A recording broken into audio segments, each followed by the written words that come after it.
You may have problems right now in your family, struggles right now in your personal life, but because you know who God is, He will always be in sovereign control in your life. Ano po kung 10 na lamang ang mabubuting tao roon? Sabihin natin kasama tayo doon. Ilan ba tayo dito? Dagdag tayo sa population. Kunwari lang to ni Saddam. Baka dumami yung mga mabubuting tao doon pag may dinagdag Kunwari lang, may dagdag kaya si Lord doon during that time. May madadagdag ba dito sa 10? 10 na lamang po. Paano pong 10 na lamang ang mabubuting tao roon? Isama na yung mga sa COG, baka dumami yung mga mabubuti. Hindi ko pa rin, sabi ng Yahweh, hindi ko pa rin wawasakin ng lungsod alang-alang sa 10 iyon, sagot ni Yahweh. 10, Hindi niya kinaya ni Abraham na gawing 5 o kahit 1. But I don't know, because he knows to himself that God will judge accordingly of who He is. Hindi, ang batayan ng pakikinig ng Diyos ay hindi ang laki o husay ng pakiusap ni Abraham. Hindi sa kung gaano kakagaling manalangin, kundi ang katangian ng Diyos mismo na inuulit-ulit. Kung titignan niyo po, ang salitang matuwid doon sa palitan ni Abraham at ng Diyos is like, if I'm not mistaken, 15 to 16 times. Okay? It was very much emphasized during that exchanges between Abraham and the Lord. Nang hindi hiniling ni Abraham na baguhin ng Diyos kung sino siya.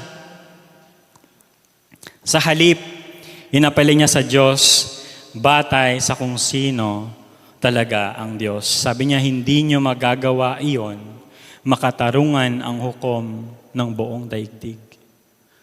We know the judgment of God. Hindi yan lihim sa atin bilang mga mananampalataya. Pero katulad ni Abraham, your soul is being tormented for the incoming judgment for the people who are not living in the way of the Lord. Kaya naman ang habag ng Diyos ay hindi reaksyon lamang sa panalangin ni Abraham, kundi likas na daloy ng kanyang walang hanggan, unchanging, everlasting character of God. Kung ating susuriin, ito ang katugunan kung sino ang Diyos. Why is this important?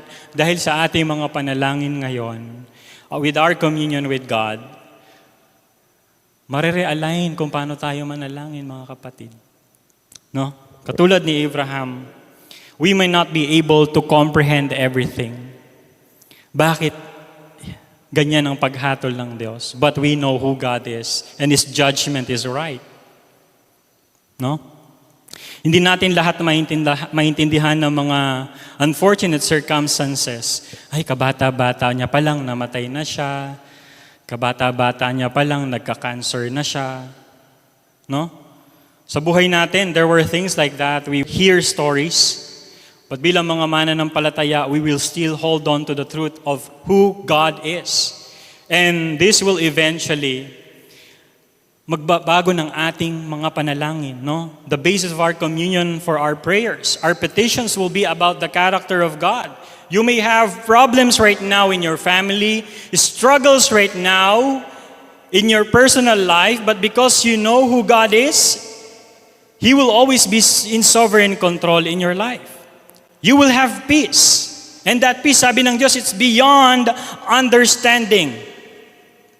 Mag-iiba ang panalangin natin. Mag-iiba ang kalagayan ng puso natin.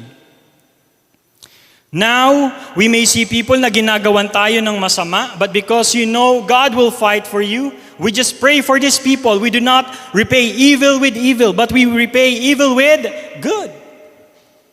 At ang layunin ng Diyos ay hindi lamang sa lungsod, kundi ang pagsasakatuparan ng pangako sa angkan ni Abraham. At yan yung sa verse 19. Okay, na-highlight ko lang po dyan. Because this very incident, kung bakit niya to ginawa, ipinaalam kay Abraham because of this. Pinili ko siya para ipatupad niya sa mga anak at mga lahi niya ang utos ko na gumawa sila ng tama at matuwid. Sa ganoong paraan, matutupad ang aking pangako sa kanya. But in English, there's this word saying to keep the way of the Lord by doing righteousness and justice. Sino ba ang nakatira sa Sodom at Gomorrah nakasama sa sambahayan ni Abraham? Si Lot. Iba pang Lot, no?